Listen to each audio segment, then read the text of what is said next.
বৈষ্ণব জগতের নিয়ম হলো আগে নাম, আগে নাম না। শাস্ত্রে বর্ণনা আছে, দেখবেন বাবা, অনাদি কাল ধরি যদি করো হরিনাম সংকীর্তন, তথাপি না পাইবে ব্রজের ব্রজেন্দ্র নন্দন। কারণ নাম তুমি করছো, কিন্তু নামতে শিখলে না। শাস্ত্রে বললেন, নামকে লয়ে যে জন নামতে পারে, সেই তো একদিন নিত্য ধামে যায়। তার প্রমাণ ত্রেতা যুগে দস্যু রত্নাকর রয়ে গেছে। রাম নাম উচ্চারণ করতে পারল না, কিন্তু নামকে নিয়ে তিনি নামা নেমেছিলেন, মাটিতে ঢাকা পড়েছিলেন। যখন তিনি নাম পূর্ণ করলেন, তখন তিনি বেরিয়ে এলেন। গেলেন কে? দস্যু রত্নাকর। হত্যাই ছিল যার জীবনের একমাত্র ব্রত, প্রাণ নাশ করা ছিল যার একমাত্র কর্ম। সে নামকে নিয়ে নামতে শুরু করলো। যখন নেমে কৃপা হয়ে গেল, তখন তিনি বেরিয়ে এলেন। এলো কে? গেল দস্যু রত্নাকর, এলো ঋষি বাল্মীকি। তেমনি এই নামকে নিয়ে আশ্রয় করে মা, যদি এই সাধুগুরু বৈষ্ণবের চরণে নামতে পারো, তাহলে নিয়ে যাবে নাম, আর লয়ে আসবে কৃষ্ণ প্রেমধন। জয় গৌর হরি হরি বল, হরি বল, হরি বল। নিয়ে যাবে নাম, আর লয়ে আসবে কৃষ্ণ প্রেমধন। যে ধনের ধনী হলে জগৎ তো তুচ্ছ, জগৎ চূড়ামণি গোবিন্দ তার চরণ ধরে গো।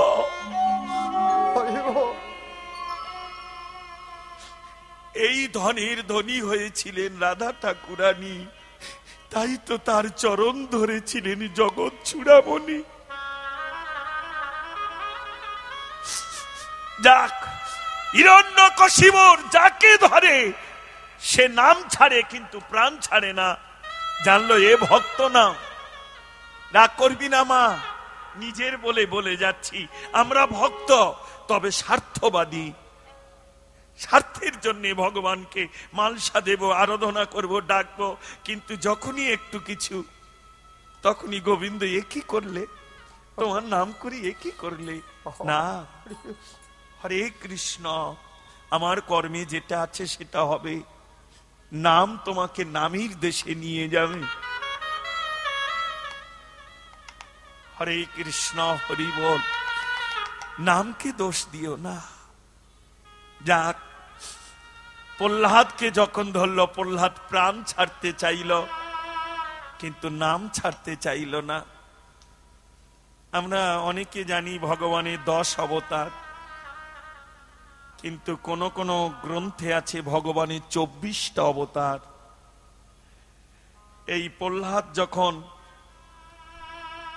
হস্তপদ শৃঙ্খল মানে শেকল দিয়ে বেঁধেছিলেন, উচ্চ শিহর পর্বতের উপর থেকে যখন সাগরে নিক্ষেপ করলেন, নিচে পদ্ম ফুলের বিছানা হয়ে গোবিন্দ রয়েছেন। এসে পড়লেন পদ্ম ফুলের উপরে বিছনা, পদ্ম ফুলের পালঙ্ক গো, জলের উপরে।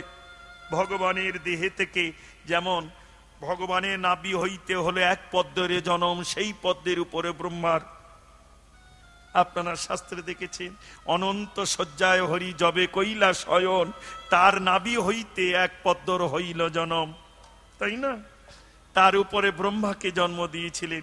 তাই ভগবান সেই পদ্মরূপ ধারণ করে যখন পালঙ্ক নির্মাণ করলেন, তখন ওই প্রহ্লাদ এসে পড়লেন, আর বক্ষ মাঝে ভগবান ধরলেন। এ লীলা দর্শন করছিলেন কয়াদু নির্জনে বসে বসে। এটাও একটা ভগবানের রূপ। দ্রৌপদীর যে বস্ত্র হরণ হয়েছিল, বসন অবতার হয়েছিলেন ভগবান। যাক মা, এগুলো অনেক গভীরের ভজন। রাধে রাধে, আহারে হরি বল, হরি বল। তারপরে ভাসতে ভাসতে জেলের নৌকা জালে গিয়ে পড়ে, সেখান থেকে তুলে নিয়ে জেলে এসে রাজাকে বলে, এমন রাজপুত্র কার আমার জালে পড়েছে, জীবিত আছে, পদ্ম ফুলের বিছানার উপরে ছিল, না জানি, তাই আপনি তো আমাদের রাজ্যের রাজা, আপনার কাছে নিয়ে এসেছি। দেখে বলল, তোকে কে রক্ষা করে? আমি তোর পিতা হয়ে তোকে বারবার মৃত্যুর মুখে নিক্ষেপ করি, আর কে তোকে রক্ষা করে? প্রহ্লাদ বলল, বাবা, পিতৃবীর্যে সৃষ্টি হয়, হার আর মর্যা মিলিয়ে নাও মা। জয় নিতাই, জয় নিতাই, জয় নিতাই। লীলা পরিবেশনের পূর্বে যে সকল বৈষ্ণব চূড়ামণি এবং পরম বৈষ্ণবী মাতৃজননীগণ না জানি কোন জন্মের কোন সুকৃতি পেয়ে এমন শুদ্ধ কৃষ্ণ ভক্ত পিতামাতার কোল আশ্রয় করে দেব দুর্লভ মনুষ্য জন্ম লাভ করে আজ অগণিত সাধুগুরু বৈষ্ণব চরণ আশ্রয় করে বসেছেন, আমার রাধা কৃষ্ণ নিষ্কাম ব্রজ প্রেম ও লীলা রস আস্বাদনে। তাই সর্বক্রে এই অধম কাঙাল ভজন সাধনহীন কপট কদাচারী মহামূর্খ দেবব্রত অধিকারীর সম্প্রদায়ের তরফ থেকে আপনাদের পাদ পদ্মে ভক্তি সহস্র কোটি দণ্ড। নিতাই গৌর হরি হরি বল, হরি বল, হরি বল, হরি বল।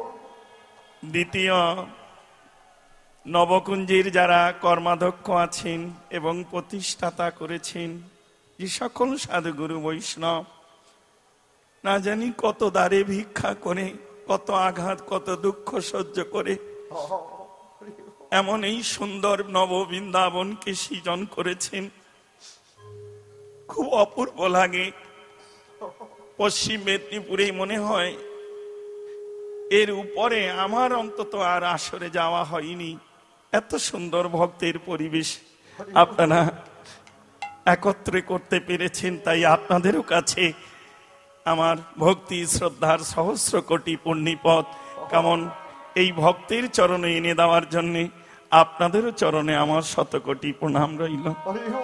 রাধে রাধে, হরে কৃষ্ণ। মা, একটা কথা বলি, কীর্তন মানে আমরা অনেকে মনে করি গান, কীর্তন মনে করি নাচ, কীর্তন মনে করি গান কিংবা গল্প, আমরা অনেকে মনে করি। কিন্তু শাস্ত্র, বৈষ্ণবগণ বা আশ্রমবাসী যারা, তারা জানেন কীর্তন হচ্ছে কোনো গান নয়, কোনো সঙ্গীত নয়, কীর্তন কোনো নাচা কোদা নয় বাবা। কীর্তন হচ্ছে ভগবানের সেবা।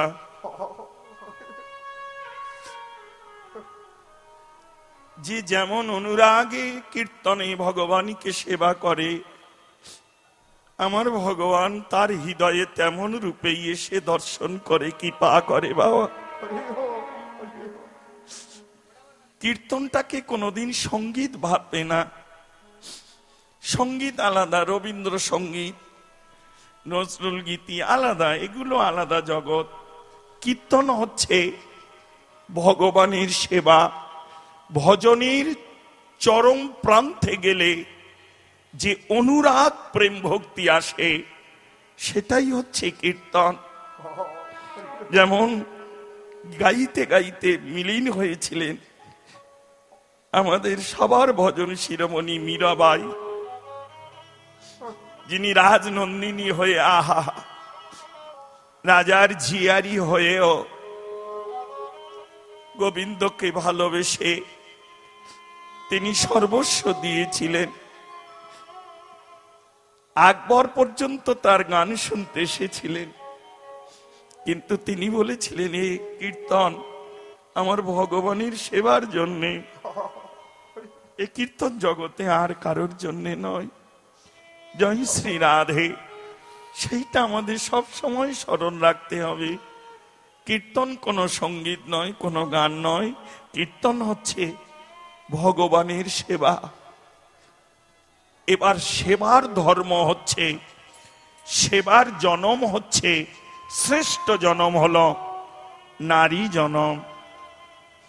আমার এইটুকু জীবনে আমি যতটুকু শাস্ত্র গ্রন্থ দেখেছি, বর্তমানে রাধাকুণ্ডে বৃন্দাবনে থাকি,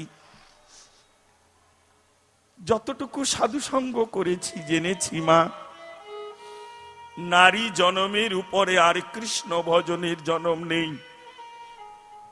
যত যত ভক্ত জীবনী যাবেন, আস্বাদন করবেন, দেখবেন নারীর সঙ্গ তার না থাকলে কৃষ্ণ ভজন তার সহজে হয় না।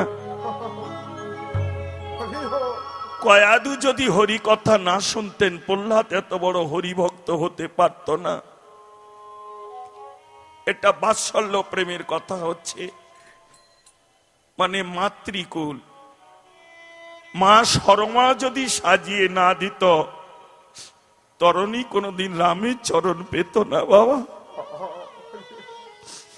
রাক্ষস কুলে, দৈত্য কুলে জন্মেও তারা গোবিন্দ চরণ পেয়েছে, কারণ তারা কৃষ্ণ ভক্তের গর্ভে আশ্রয় নিয়েছিল। তেমনি মনুষ্য কুলে জন্মগ্রহণ করে আমরা কেন গোবিন্দ চরণ পাবো না? শুধু সব ছেলে মেয়েদের দোষ দিলে হবে না, আমাদেরও সেই শিক্ষার পথে সন্তানদের এগিয়ে দিতে হবে, যাতে তারা চরিত্রবান, আদর্শবান হয়ে ওঠে। জয় শ্রী রাধে। এগুলো মাতৃকুল, পত্নীকুল। জয়দেব গীত গোবিন্দ লিখেছিলেন, কিন্তু পেয়েছে পদ্মাবতী, পত্নীকুল। বিদুর নিত্য কৃষ্ণকে আহ্বান করেছেন, কিন্তু সেবা দিলেন বিদুর পত্নী। এই জীবনে স্ত্রী, রমণী, সুন্দরী সবাই পায় গো, কিন্তু সহধর্মিনী সবার কপালে জোটে না। যার কপালে সহধর্মিনী জুটে যায়, তার আর পারে যাওয়ার ভয় থাকে না বাবা। তাই গৌর হরি হরি বল, হরি বল, হরি বল। হরে কৃষ্ণ, রাধে রাধে। আসা পর্যন্ত অনেক ভক্ত অনেক লীলার কথা আমার কাছে বলেছেন, আমি একটা গাচ্ছি আজকে। হরে কৃষ্ণ। যারা বৃন্দাবন দর্শন করেছেন, দামোদর মন্দিরের পাশেই আছে ভাগবত আশ্রম, যেখানে ভাগবত আজও আছে। সেই ভাগবতের লীলা আপনারা আস্বাদন করবেন। আর যদি কোনোদিন বৃন্দাবনে যান, দামোদর মন্দিরে প্রবেশ করতেই বাঁ হাতে দেখবেন, প্রবেশ করতেই বাঁ হাতে দেখবেন এই ভাগবত আশ্রম।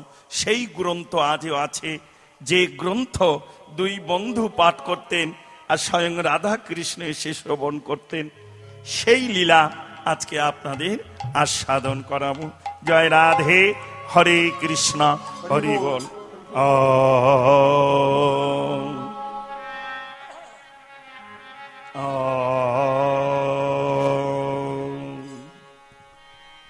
হরে গৌরা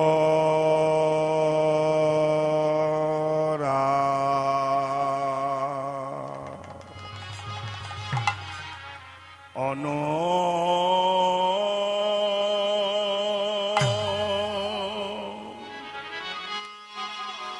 হরে গৌরায়ণ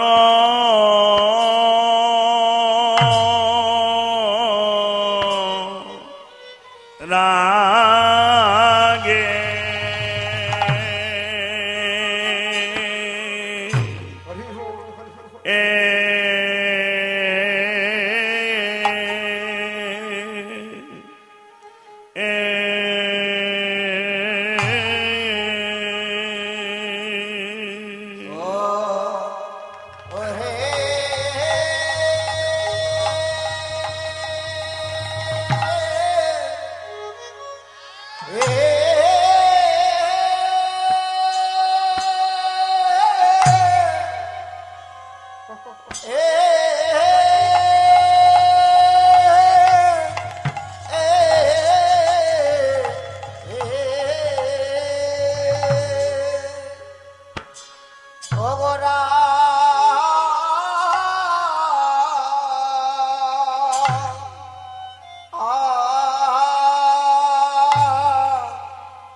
পরায়ণ অনুরাগে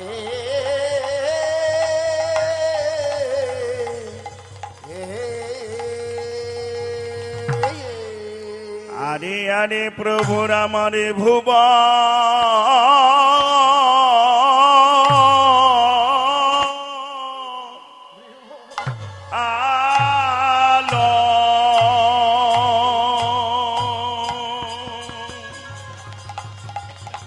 ওরে ভুবনাল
মরিয়া আরে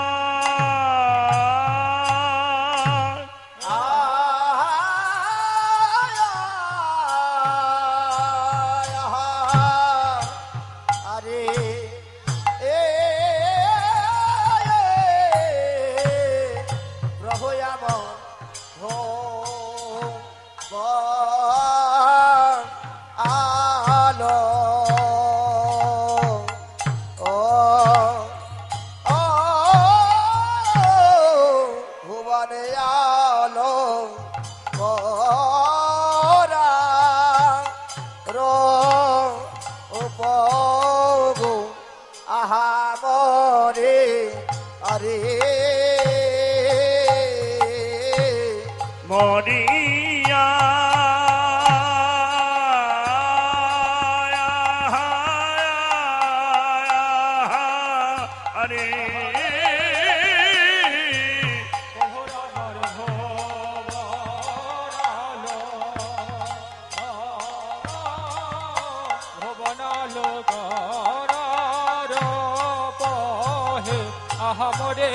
আরে আরে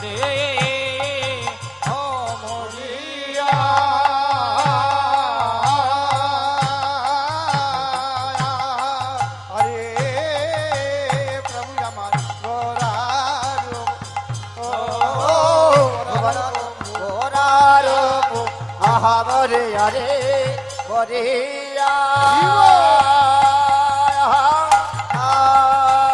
আরে ওরে ভুবরে আলো ও ভুবন আলো করার আবরে আরে বরিয়া আরে আজ ভুবন আলো ও ভুবন আলো গরার আহামরে আরে হরিয়া আরে ওরে ভুবন আলো ও ভুবন আলো করার আবরে ও বরায়ন অনুরাগে সজনী ছল ছল আখি জল আরে কি বা ছল ছলো আকি ঝরে আরে কি বা ছলো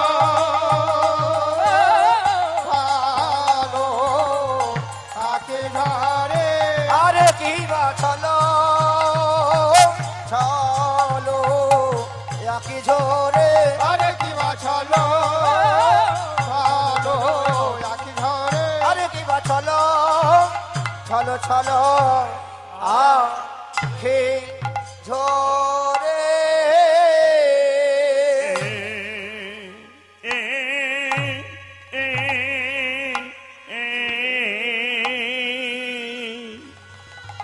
এই দেখ আমার আখি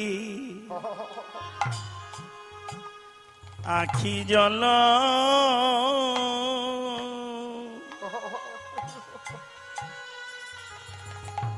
সজনী ঝুরে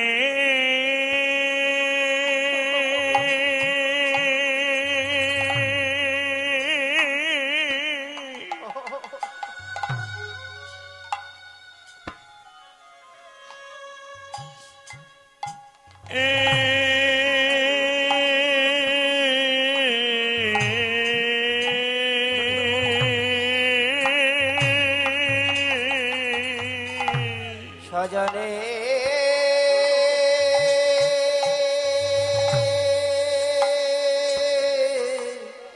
রে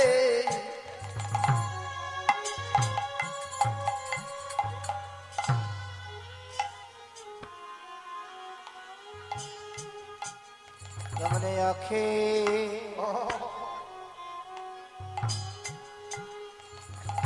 আখি জল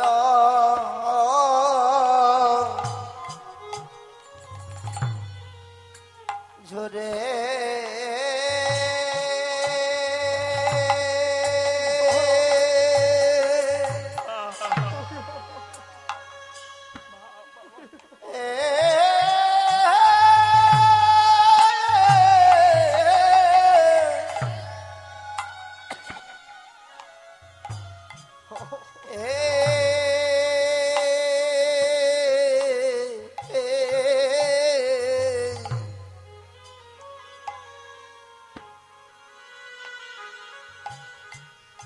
অনে নিরবধি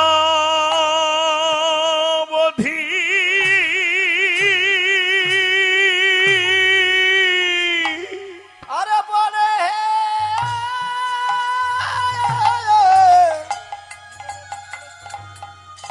আরে চলো চলো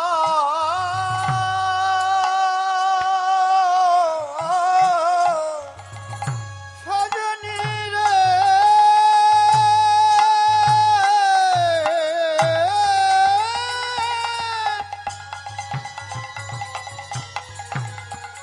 সজনী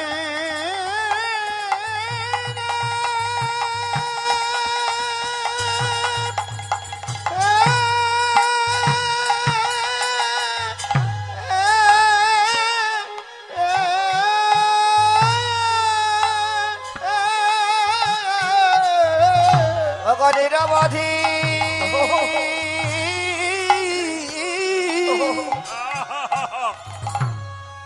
চলো আজ চলো চলো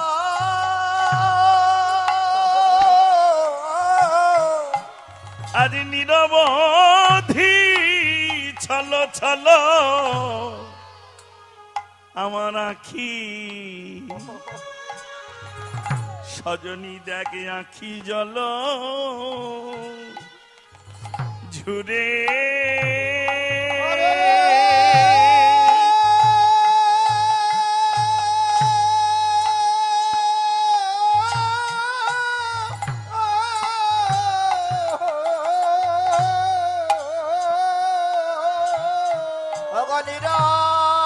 নিরবধি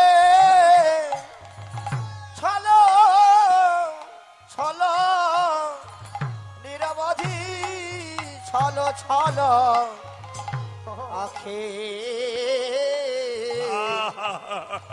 কেমন আখি জল ঝরে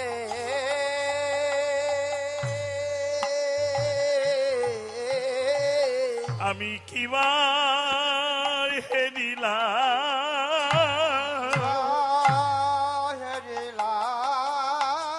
আমি কিবার হেরিলাম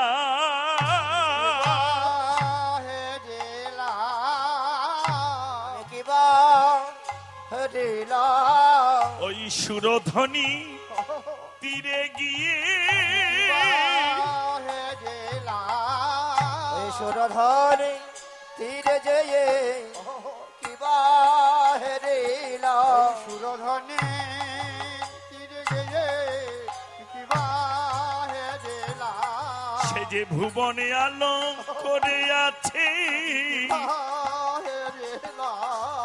ভুবন আলো করে আছে কিবা হে দিলাম সে যে ভুবনে আলো করে আছে ভুবন আলো করে আছে কিবা হে দিলাম কত মুনি ঋষি তারে ধেয়াইছে কত মনি ঋষি তারে ধেয়াইছে কিবা হে দিলাম কত মুনি ঋষি ধেয়াইছে কত মনি ঋষি ধেয়াইছে কিবা হে দিলাম সে যে ভিতরে বাহিরে আলো করেছে আরে ভিতর বাহির আলো করেছে কিবা হে দিলাম সে যে ভিতরে বাহিরে আলো করেছে আরে ভিতর বাহির আলো করেছে বলে আমার আমার গৌরী হরি বলে আমার গৌর হরি বলে আমার গৌর হরি বলে আমার গৌর হরি বলে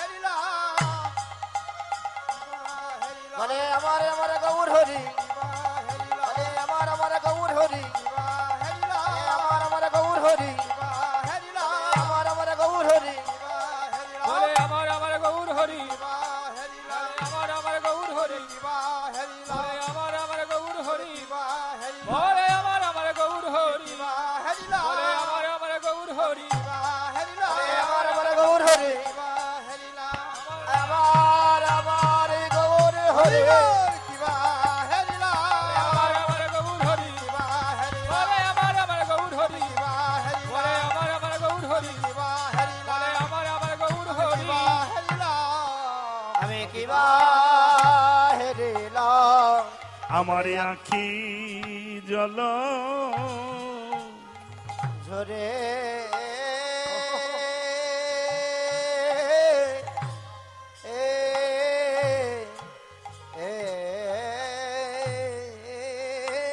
হরে কৃষ্ণ জয় নিতাই। বাবা, ওই বাবাকে একটু বারণ করুন যেন পরিবেশটাকে শান্ত রাখে। ওই যে বাবা যাচ্ছেন অন ক্যামেরায়, আর বললাম না বাবা আপনি বসুন, রাগ করবেন না, সব জায়গায় সবকিছু হয় না, অপরাধ নেবেন না। জয় শ্রী রাধে।